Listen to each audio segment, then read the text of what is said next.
하나님의 말씀은 창세기 16장 1절에서 16절까지입니다. 창세기 16장 1절 아브라함의 아내 사레는 출산하지 못하였고 그에게 한 여종이 있으니 애굽 사람이요 이름은 하갈이라.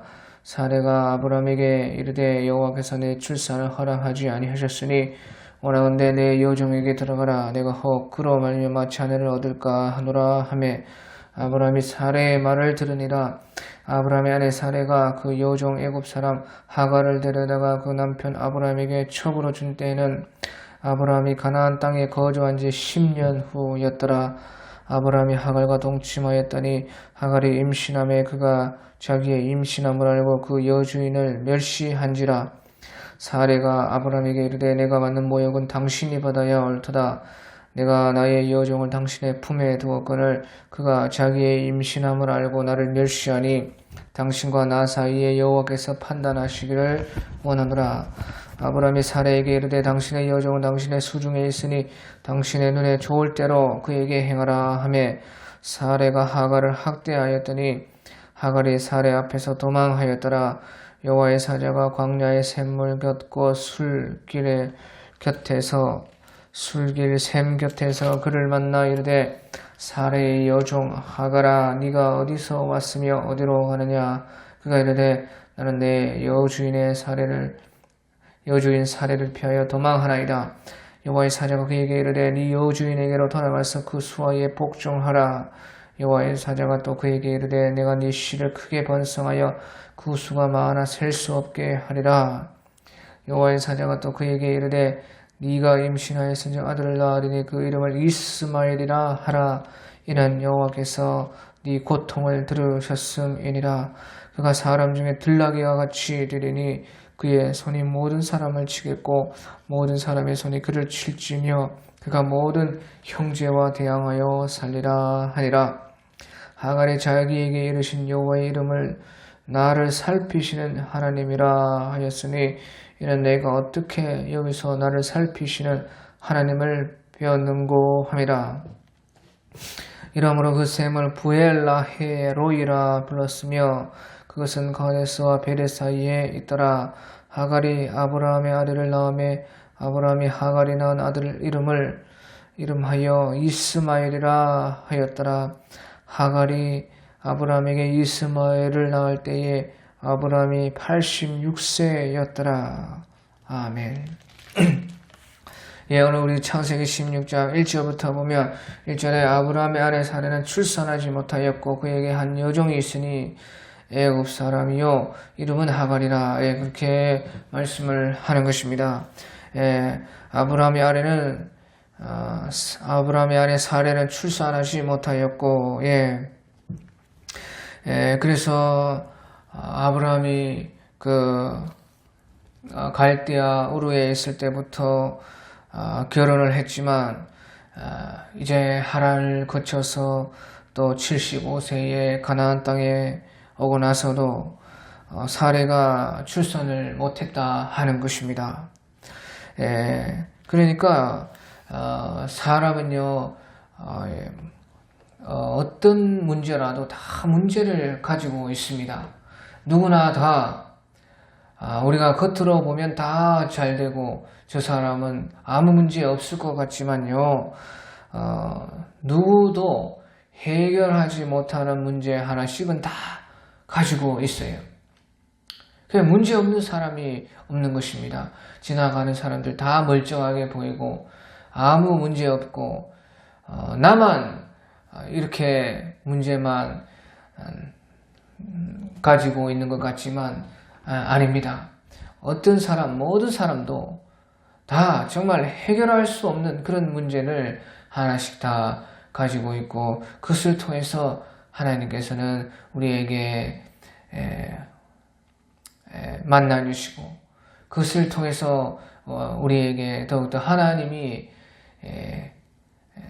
하나님을 찾을 수 있게끔 우리를 인도하시는 것입니다.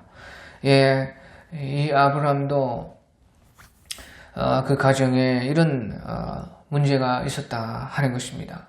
그 외에 아브라함은요 어떤 문제도 없었고 가나안 땅에 정착하여 이때가 한 10년 정도 되었을 때인데 벌써 그 사람들 가운데 인정받고 또 큰 부자가 되어 있었습니다. 그런데도 이런 그 가정 안에 그 사정이 문제가 있었다 하는 것이에요. 예, 그때에 사라에게는 한 여종이 있었는데요. 애굽 사람이요. 그 이름이 하가르였더라. 예. 여기서 이제 한 여종이 있었다 하는 것은요. 그 아브라함과의 관계 가운데 온전한 사랑의 관계가 아니었다 하는 것을 보여주는 것입니다. 그러니까 아브라함은 주인이고 그 하갈은 여종이었다. 주인과 종의 관계였지 그 사랑의 관계는 아니었다. 온전한 사랑이 될 수 없는 관계다. 그것을 말하는 것이고 또 그 사람은 애굽 사람이요. 애굽 사람이라는 것은 이제 하나님의 약속 안에 있지 않는 사람이고 택자가 아니고 불택자였다. 그 이름은 또 하갈이라. 예, 하갈을 하는 것은 도망하다 하는 것입니다. 결국에는 이제 그 이름대로 하갈이 하갈 도망을 하고 그렇게 결국에는 이제 떠나보낼 밖에 없는 그런 사람이 하갈이었던 것입니다. 그때 이제 2절에 보면 사레가 아브라함에게 이르되 여호와께서 내 출산을 허락하지 아니하셨으니 원하건대 내 여종에게 들어가라. 내가 혹 그로 말미암아 자녀를 얻을까 하노라 하며 아브라함이 사레의 말을 드내리라. 예, 그러니까요. 이제 이 아브라함 가정의 이런 문제를요. 하나님의 약속 안에서 참고 있었지만 그 아브라함보다 그 아내가 벌써 참지를 못했다 하는 것이에요. 예, 그래서요 여호와께서 내 출산을 허락하지 아니하셨으니 이제 더 이상 못 참겠다. 원하건대 내 여종에게 들어가라. 내가 혹 그로 말미암아 자녀를 얻을까 하노라 하며 아브라함이 사레의 말을 들으니라. 그로 말미암아 대신 자녀를 낳아가지고 내가 그 자녀를 내 자녀와 같이 하면 되지 않겠는가. 그래서요 이것은요 사레가 참지 못하고 하나님의 약속 가운데 있었지만 하나님의 약속과 세상의 방법을 타협을 했다는 것이에요. 그러니까 하나님의 약속은 내 자녀가 있게 하시는 것이 하나님의 약속인데 그것이 도저히 못 기다리겠으니까 이제 세상의 방법을 통해 가지고 여종을 아브라함에게 넣어 가지고 그 여종이 자녀를 낳으면 그 자녀가 이제 대신 내 자녀로 되는 그것이 또 하나님의 방법이지 않겠나. 하나님 또 그렇게 하지 않겠는가.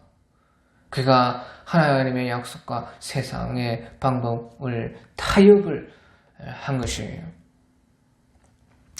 자, 그렇게 하니까요. 이제 아브라함도 사레의 말을 들었다 하는 것이에요. 자, 보십시오. 우리가요. 하나님의 인도하심과 하나님의 약속 가운데 살아가는데 나는 그래도 괜찮아요.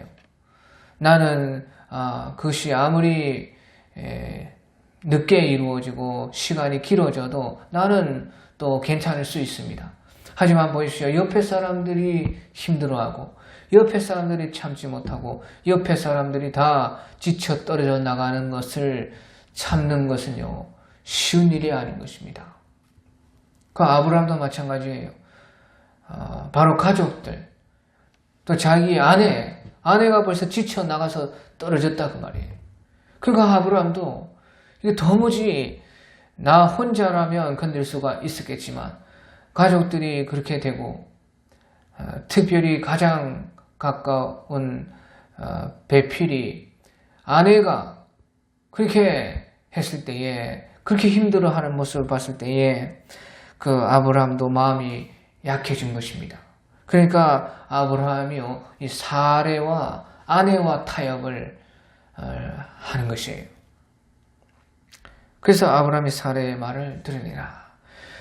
사레는 세상의 방법과 타협을 하고 아브라함은 바로 그 세상의 방법과 타협한 사레와 또 타협을 한 것입니다. 그래서요 3절에 보면 아브라함의 아내 사레가 그 여종 애굽 사람 하갈을 데려다가 그 남편 아브라함에게 첩으로 준 때는 아브라함이 가나안 땅에 거주한 지 10년 후였더라. 그러니까 이제 아브라함도 그렇고 사레도 그렇고 10년 동안이나 이렇게 75세에 하란을 떠나가지고 가나안 땅에 이제 와서 85세가 되었다는 것이죠. 그 10년 동안에 그렇게 기다렸고 주님을 믿었고 약속을 바라봤습니다. 그런데 아브라함이 벌써 85세가 되고 또 사레는요 75세가 되는 것이에요. 더욱이 이제 여자 나이가 75세 이제 30대 중반 후반 이렇게 들어가니까요 이제 사레는 생각하기를 여자로서 내가 이제 출산할 수 있는 나이가 얼마 남지 않았다는 것을 생각하는 것이죠.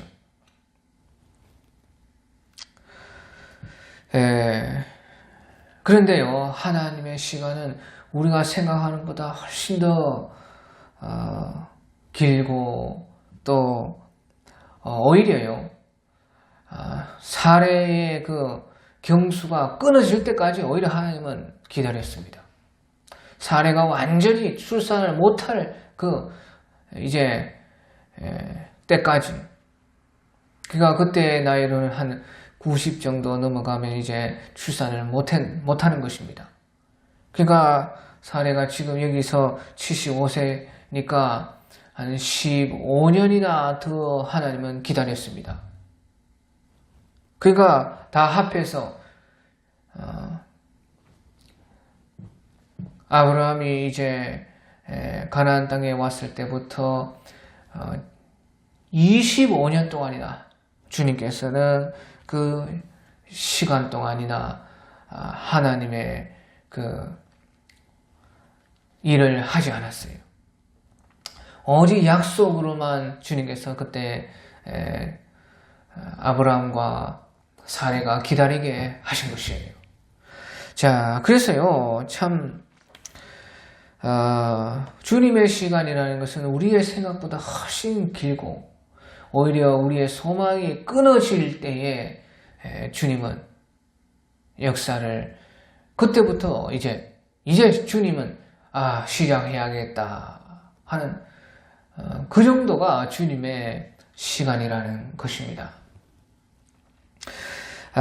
그러니까요, 우리가 참, 이렇게 인내하고 주님의 약속을 끝까지 바라보고 믿는 것이요. 결코 쉬운 일이 아니다 하는 것이죠. 하지만, 하나님께서요, 우리에게 주신 약속은 반드시 이루신다는 것을 우리는 이제 볼 수가 있는 것입니다.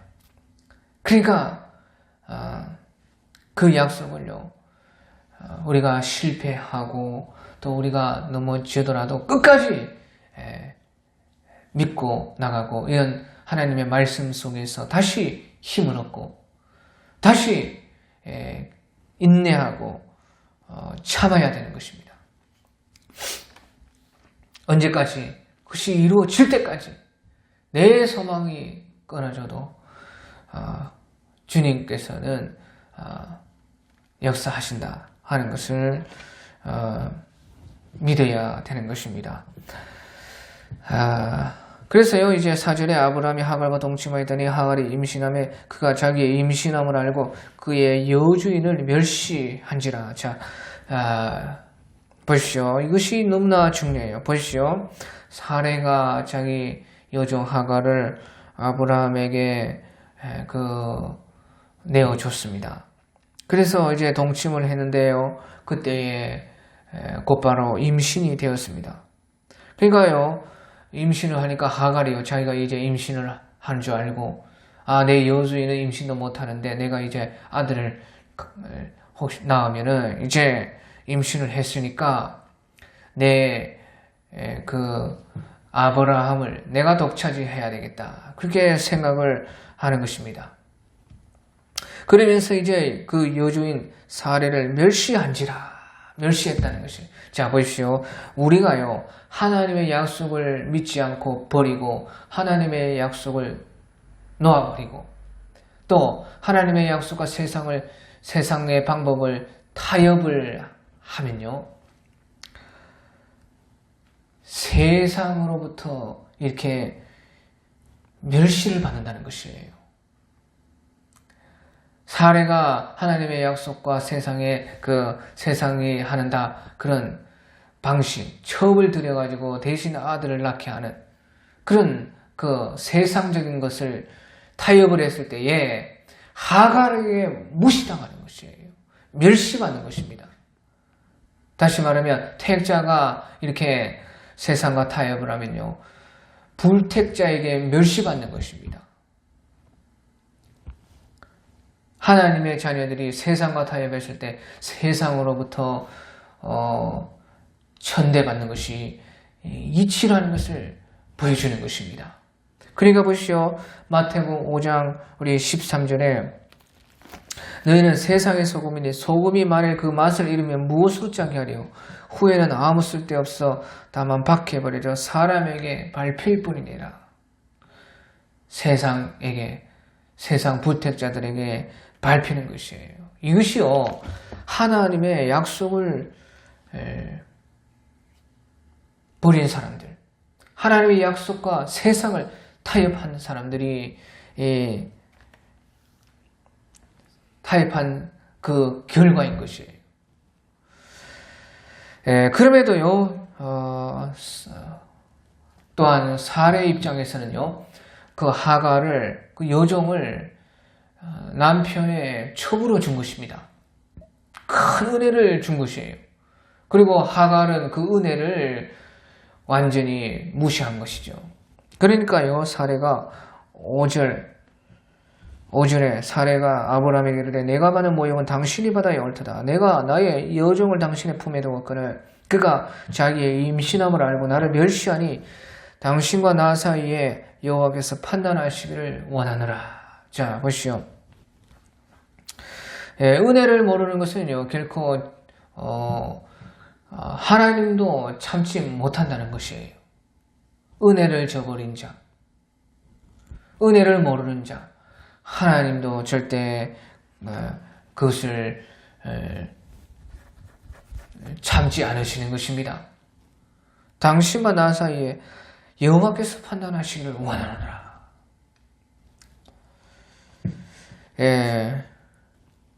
사람도 마찬가지입니다. 사람도요, 은혜 모르는 자는 참아주지 못하는 것이에요. 은혜를 받고도 은혜를 배반하고 의리를 저버리는 그런 인간들, 하나님도 참아주지 못할 뿐만 아니라 사람도 참지 못하는 것이 이치인 것이에요. 그러니까 6절에 아브라함이 사례에게 이르되 당신의 여종은 당신의 수중에 있으니 당신 눈에 좋을 대로 그에게 행하라 하며 사례가 하갈을 학대하였더니 하갈이 사례 앞에서 도망하였더라. 그래서 사례가 아마 이제 그 하갈을 아주 매질을 한 것 같습니다.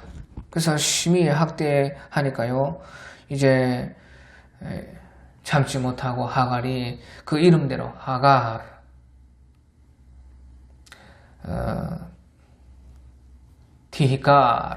티하갈 하면 이제 그녀가 도망갔다. 그래, 아무튼지 하갈이요, 사례 앞에서 그 이름대로 도망을 갔다 하는 것이에요.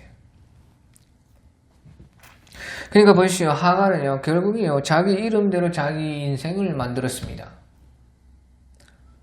또 반대로 생각하면 이름이 우리의 인생을 만들어가는 것이죠. 그래, 아무튼지요, 그렇게 도망을 가는데 아마 그 애굽으로 자기 원래 살았던 애굽으로 아무 계획 없이 정처 없이 애굽 쪽으로 도망을 가고 있었던 것 같습니다. 그래서요 7절에 여호와의 사자가 광야의 샘물 곁고 술길 샘물 곁에서 그를 만나 이르되 사레의 여종하거라 네가 어디서 왔으며 어디로 가느냐. 그가 이르되 나는 내 여주인 사레를 피하여 도망하여이다. 그래서 이제 뭐 딱히 갈 곳도 없고 어디로 가는가는 대답을 하지 못하고 내 여주인 사레를 피하여 도망을 갑니다. 그래서요 애굽으로 가는 그 길에 도상에 아마 있었는데요. 이제 하지만 하갈도요 그래도 아브라함의 첩으로 되었어도요 아무튼지요 이제 하갈은 아브라함과의 관계 안에 들어온 것이에요. 정상적인 사랑은 아니지만 그래도 아브라함의 사랑 부부관계 속으로 들어왔고 그가 애굽 사람으로서 불택자지만 택함 받은 자의 아내가 됨으로써 또 그 관계 안으로 들어오게 되었고 그렇기 때문에요 하나님께서는요 비록 그렇게 자기 이름 따라 살아갈 수밖에 없는 하갈 그 불쌍한 여인 그것을 돌아보는 것이에요. 그러니까 보십시오. 아이를 뵌 여자가 홀몸으로 정처 없이 광야에 있는 처지에 있는데 그가 세상에서 가장 불쌍한 사람 중에 한 사람의 모습인 것입니다. 그렇기 때문에 주님은요 외면하지 않으시고 이 하갈을 그때에 만나 주시는 것입니다. 우리가 시편 102편 17절에 보면요 시편 102편 17절에 여호와께서 빈궁한 자의 기도를 돌아보시며 그들의 기도를 멸시치 아니하셨도다. 여호와께서 빈궁한 자의 기도를 돌아보시며 그들의 기도를 멸시하지 아니하였도다. 그 하갈은요 은혜를 모르고 여주인을 멸시했지만 하나님께서는요 아브라함의 그와 관계를 보시고 또 그의 그 불쌍한 환경을 기억하시고 그를 멸시하지 않으셨다는 것이에요. 그러니까 다시 한번 이제 하나님께서 은혜를 주시는 것이죠.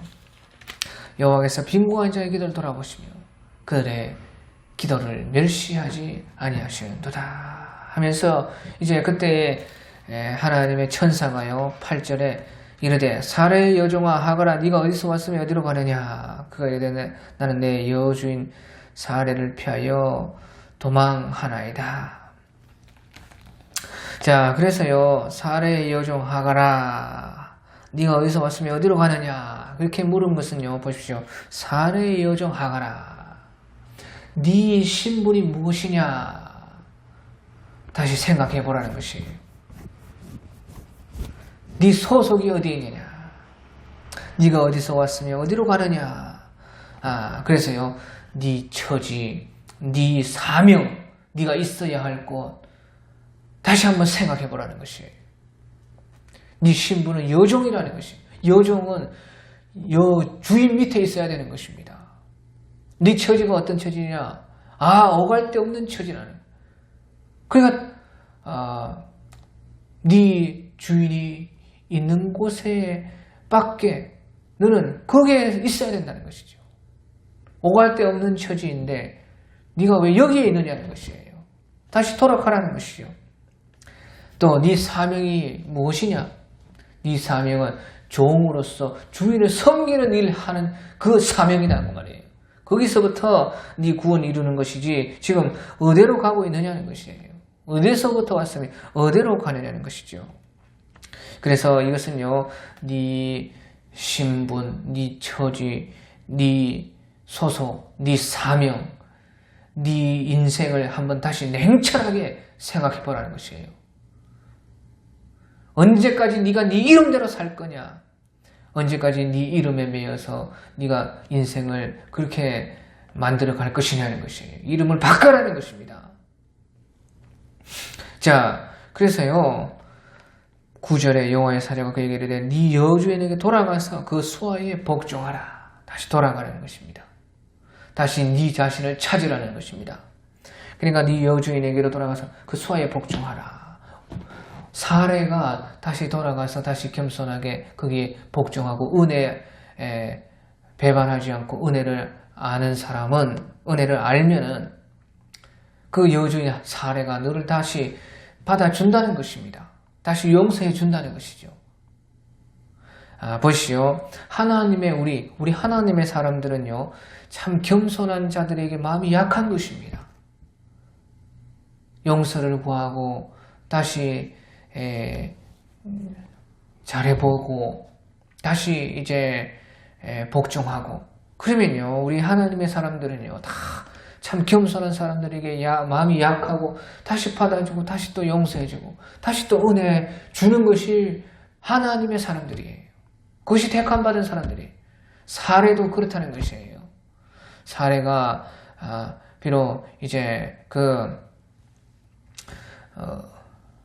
은혜를 모르는 그 하갈을 핍박을 하고 매질을 하고 학대를 했지만 거기에서도 또 겸손하게 은혜를 다시 알고 잘못했다 하고 용서를 구하면요, 사례는 하나님의 사람이요 택한 받은 사람이기 때문에 그 은혜를 또 베풀어 주는 것이에요. 그러니까 다시 돌아가서 그 수하에 복종하라. 왜 그랬느냐? 왜 하나님의 사람들은 그렇게 또 마음이 약하고 그러느냐? 왜? 우리가 하나님으로부터 그런 은혜를 받았기 때문에 그런 것이죠. 우리도 하나님 앞에 그렇게 은혜 모르고 날뛸 때가 그렇게 많은데도 다시 우리가 주님 앞에 굽히고 항복하면 주님이 다시 받아주시고 다시 은혜 주시고, 주님께서 우리에게 그렇게 한 것이 너무나 많기 때문에 우리도 그리 하지 않을 수 없는 것입니다. 시편 130편 4절 3절 4절에 보면 시편 130편 3절 4절 여호와께서 주께서 죄악을 지켜보실진대 주여 누가 서리이까? 그러나 사유하심이 주께 있으면 주를 경외케 하심이니이다. 주께서 사유케 하심은 사유함을 주님께 사유함이 있으면 주를 경외하게 하려 하심이라. 더 복종하고 더 순종하게 하기 위해서 주님께서는 우리에게 늘 사유하심, 용서하심을 주신다. 그러니까 네 여주인에게 돌아가서 그 수하에 복종하라 하니까요. 이제 그러면서 10절 11절에 여호와의 사자가 또 그에게 이르되 내가 네 씨로 크게 번성하게 하여 그 수가 많아 셀 수 없게 하리라. 여호와의 사자가 또 그에게 이르되 네가 임신하였은즉 아들을 낳으리니 그 이름을 이스마엘이라 하라. 이는 여호와께서 네 고통을 들으셨음이니라. 그래서요 여기서 보십시오. 이 하갈에게도요 하나님의 약속이 주어지는 것입니다. 그 말은 하갈이 불택자에서 택함 받은 자가 되고 구원에 속하게 되고 아브라함을 통해서, 그러니까 이것은 이제 수많은 우리 이방인 불택자들이 아브라함을 통해서 연결되어서 앞으로 이렇게 구원받을 것을 말하는 것이죠.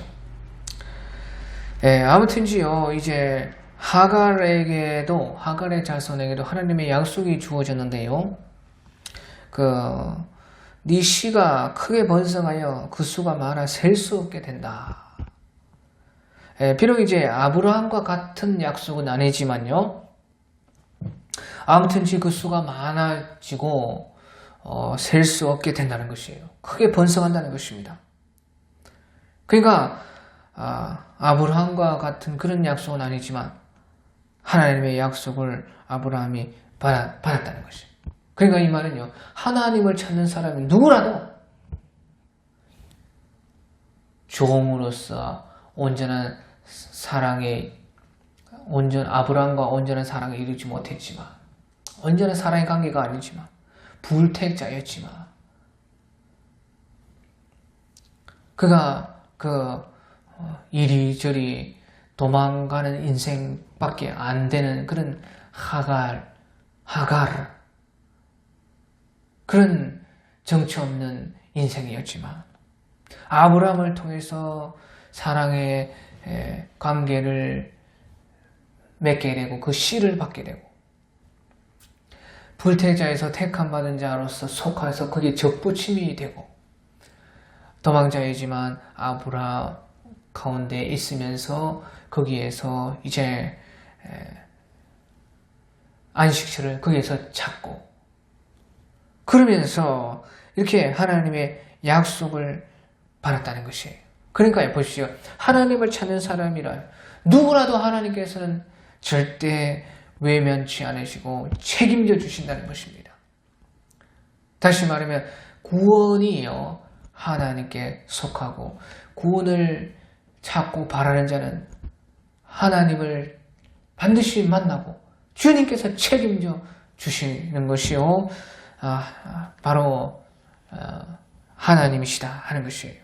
그러면서 네가 임신하였으니 아들을 낳으니 그 이름이 이스마엘이라 여호와께서 네 고통을 들으셨습니다. 그래서요 그 이름이 이스마엘이라 이스마엘이라는 것은 샤마 하면 듣다는 것입니다. 이 샤마 하면 그가 듣는다. 엘 이스마엘 하나님 그가 들으신다 하는 것이 이제 이스마엘의 뜻인 것입니다. 그런데 무엇을 들었느냐? 이는 여호와께서 네 고통을 들으셨습니다. 고통을 들었다는 것입니다. 우리로 따지면 구원받지 못하는 정처 없는 어디로 가며 어디로 와서 어디로 가는지 알지 못하는 이 인생의 그 고통을 주님께서 들었다는 것이고 이 하갈은요 하갈도 보여 그 인생 가운데 여종으로서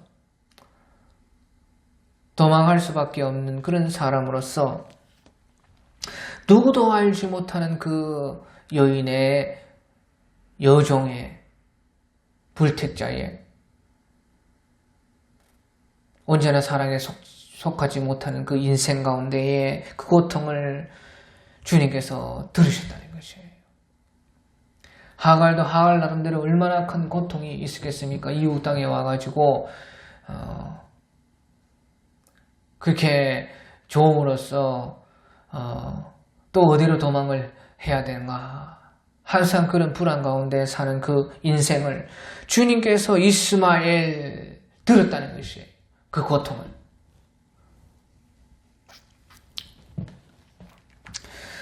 그러면서요, 또다시 이제 그 하나님의 그 예언이 있는데요. 12절에 그가 사람 중에 들나귀와 같이 되리니 그의 손이 모든 사람을 치겠고 모든 사람의 손이 그를 칠지며 그가 모든 형제와 대항하여 살리라 하니라. 예. 자, 그래서 이것이요, 저주가 아닙니다. 축복입니다. 그 사람이, 이 이스마엘 족속들이 이제 들나귀와 같이 되고 그 손이 모든 사람을 치고 모든 사람의 손도 그를 치며 그가 모든 형제와 대항하여서 산다. 그래서 보시오. 이것이 저주가 아니고 축복인 것입니다. 그래서 들나귀와 같이 되는 것이 그 이제 이스마엘 족속 후손들의 존재 이유인 것이에요. 들나귀와 같이. 들나귀도 하나님이 지으신 동물인 것입니다. 그것이 저주가 아니고 축복이라는 것이에요. 그러면서 모든 형제를 대항하여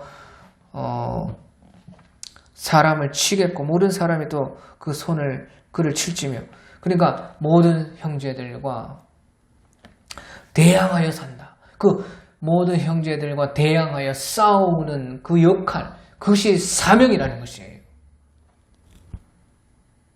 자 보시오. 양이 있으면 하나님이 양을 지으셨으면 들나귀도 하나님이 지으신 것이에요. 양의 특성이 있고 들나귀의 특성이 있고 다 나름대로 자기의 거기서 할 일 역할이 있고 거기에서 하나님의 형상을 보여주는 것이 하나님의 영광을 거기서 또 드러내는 것입니다. 그런 것처럼요. 이스마엘 후손들은 들나귀와 같이 되고 모든 형제와 대항하여 항상 싸움을 일으키고 지금 우리가 보는 것 같이 그렇게 사는 것이 그들의 사명이다. 그 말은 무슨 말이냐? 이것이 축복이라는 것이에요. 그 역할은 자기의 역할이 있다는 것이에요. 그러니까 특별히 이제 아브라함 후손들과 대항하여 싸우면서 그 택함 받은 자들 정신 차리게 하는 역할을 하는 것이에요. 또 택함 받았다고 하는 그 사람들의 그 모습보다 더 종교적으로는 열심과 더 경건하게 살아가지고요. 택함 받은 자들을 대항해서 부끄럽게 하는 것입니다. 그것이 지금 보십시오. 그것이 지금 아브라함의 후손과 이스마엘 족속의 후손의 지금 싸움이 아닙니까? 전부 종교 전쟁입니다. 그 역할을 하는 것이 이스마엘 후손이다. 그것이 축복인데, 자 보시오. 그래서요, 거기서부터 그들은 구원을 이루어가는 것이에요.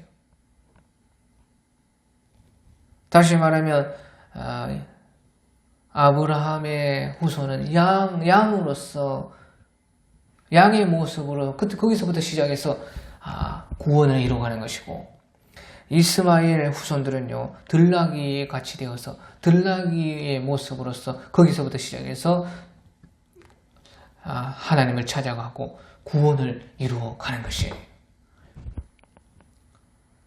그 시작이 다 다르지만요, 하나님께서는요, 이렇게 하나님의 약속을 주심으로 말미암아 그 하나님의 구원을 그 서로의 사명 가운데 서로 대항하며 싸우면서 결국에는 구원을 서로 이루어가게끔 하셨다는 것이에요. 그래서요, 보시죠. 우리 창세기 27장 39절 40절에 보면요, 그 에서에게도 마찬가지입니다. 창세기 27장 39절 40절에 이삭이 에서에게 축복을 하는데요, 그 아버지 이삭이 그에게 대답하여 이르되, 그러니까 에서가 내 아버지여 빌복이 하나뿐이니까 내 아버지여 내게도 축복하소서. 축복한다는 것이 축복이라는 것입니다. 내게도 그리하소서 하고 우니까요, 소리 높이 우니, 이제 그 아버지 이삭 그에게 대답하여 이르되 네 주소는 땅의 기름짐에서 멀고 내리는 하늘 이슬에서 멀 것이며 너는 칼을 믿고 생활하겠고 네 아우를 섬길 것이며 네가 매임을 벗을 때는 그 멍에를 목에서 떨쳐 버리리라. 그러니까 이것이요 무슨 저주같이 생각이 되는데, 축복이라는 것이에요. 네 주소가 땅의 기름짐에서 멀고, 우리가 기름짐 땅에서 시작하는 삶이 있는가 하면 거친 땅에서 시작할 수도 있는 것입니다. 축복인 것입니다. 그것이 다 장단점이 있어요. 또 내리는 하늘의 이슬에서 멀 것이요, 비옥한 땅에서 시작할 수 있지만 이렇게 메마른 땅에서부터 또 시작할 수도 있어요. 축복인 것입니다. 너는 칼을 믿고 생활하고 편안하게 그렇게 부잣집에서 태어나서 다 모든 것이 갖춰진 데서 시작할 수 있지만, 이렇게 가난하고 불행한 환경 속에서 우리가 태어나도 그것이 축복인 줄 믿어야 되는 것입니다. 칼을 믿고 싸우면서 참 야생적으로 그런 환경에서 시작할 수도 있는 것입니다. 또 네 아우를 섬길 것이며, 다 주인 노릇하면서 시작하는 건 아닙니다. 섬기면서 낮아지면서 종으로서 하갈처럼 그렇게 시작할 수도 있어요. 하지만 네 매임을 벗을 때는 그 멍에를 네 목에서 떨쳐버리라. 그런 것을 통해서 다 하나님께서 구원을 만들어가는 것이 다른 것입니다. 다 누구나 주인공이 될 수도 없습니다. 하지만요, 우리가 이 세상에서는 그렇게 어떤 사람은 가난한 자, 부한 자, 어떤 사람은 택자, 불택자, 또 좋은 환경, 나쁜 환경, 어떤 사람은 빛 속에서, 어떤 사람은 어둠 속에서 시작할 수 있지만, 하늘나라에서는 모두 다 주인공이 될 수가 있습니다. 그 구원은요, 구원을 위해서 모든 것이 다 우리에게 축복이 되는 것이에요. 구원을 이루었는데 버릴 것이 하나도 없는 것입니다. 그래서요, 이런 약속을 이스마엘 그 후손이 받았다 하는 것입니다. 그러면서요, 그런 축복을 받고 하갈이 자기에게 이르신 여호와의 이름을 나를 살피시는 하나님이라 하였으니 이는 내가 어떻게 여기서 나를 살피시는 하나님을 배웠는고 함이라. 그렇게 13절에서 말을 하는 것입니다.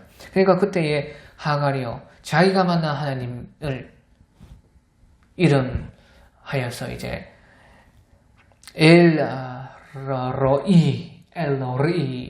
엘로이라는 것은 나를 살피시는 하나님이라.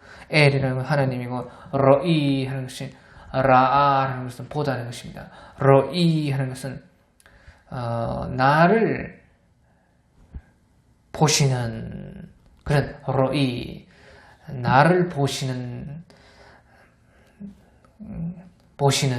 하는 그런 뜻인 것이에요. 그러니까 엘로히, 하나님이 나를 보신다, 나를 살피시는 하나님이라, 그렇게 엘로이라 불렀습니다. 그러면서요, 그때 자기 광야 애굽으로 가는 길 옆에 있던 샘의 이름을요, 14절의 이름으로 그 샘을 부엘라헤 로이라, 여기서 로이 하는 것이 이제 나를 살피시는 분이라 하는 뜻인 것입니다. 부엘라헤 로이라 불렀으며 그것은 가데스와 베레 사이에 있더라 했어요.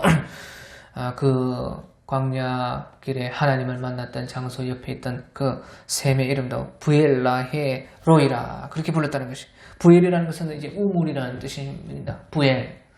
라헤라는 것은 라하이, 그 이제 생명을 위한, 라라는 것은 뭐를 위한다는 것이고, 하이라는 것은 생명인데, 생명을 위한 우물이라. 그러면서 로히, 나를 살펴보시는 생명을 위한 우물이라. 나를 감찰하셔서 생명을 위한 물을 주는 그 우물이라. 그것이 무엇입니까? 그것이 구원이죠. 구원. 그러니까 아브라함의 관계 안에서 하갈이 이렇게 하나님으로부터 구원을 받았다는 것입니다. 부엘 라하이 로이, 나를 살펴주셔서 생명의 물을 주시는 우물. 엘 로이, 나를 감찰하시는 하나님. 그것이 하갈이 만난 하나님인 것입니다. 불행한 삶 속, 고통뿐이 없는 삶 속, 도망 다니는 그 인생, 불택자의 삶, 여종으로서요, 종노릇하는 그 인생, 타국에서 와서 고향을 잃은 인생, 그런 인생이었지만 이렇게 주님께서 하갈을 감찰하시고 그 고통을 들으시고 결국엔 이렇게 그의 생명을 구원해 주셨다 하는 것입니다.